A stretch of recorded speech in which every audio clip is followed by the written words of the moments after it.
Iowa Democrats have finally reported all the results from Monday's caucus, but the count is too close for CBS News to call a winner. The delegate count shows former Mayor Pete Buttigieg and Senator Bernie Sanders essentially in a tie for first place. The Democratic National Committee chairman wants a recount to assure voters that the results are accurate, but so far, none of the candidates have requested a recount. And fresh off the chaos in Iowa, 7 Democratic presidential candidates gearing up for tonight's debate in New Hampshire ahead of the state's primary next week. Yeah, Andrew Yang, Pete Buttigieg, Bernie Sanders, Joe Biden, Elizabeth Warren, Amy Klobuchar, one more, and Tom Steyer are all going to appear on the stage in Manchester. That's right. Political reporter Jack Fink here in studio with us with a preview.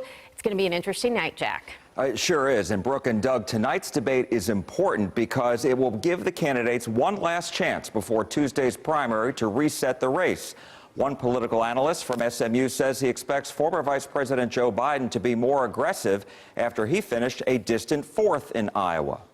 Biden has tried so far to kind of float above the fray, not really attacking anybody. He doesn't have the luxury of that anymore. He's going to have to come out swinging against Buttigieg and against Bernie Sanders, because otherwise he'll just be drummed out of this race before he can get a foothold.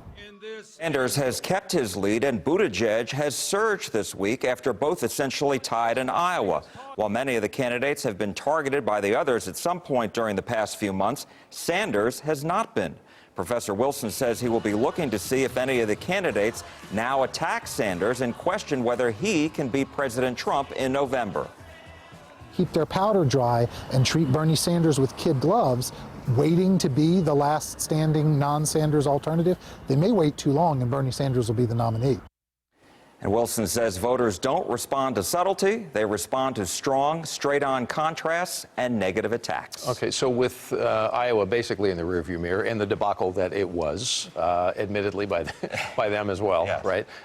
What does that mean, and how does it compare and push us up toward New Hampshire now? Any effect at all, or is it kind of like, it was just a bad deal and we're moving on? Well, actually, it has had a big effect on the race, because if you remember earlier in the week, we were talking about the primary being a 2-person race between Biden and Sanders. Now in New Hampshire, it looks like a 2-person race between Buttigieg and Sanders.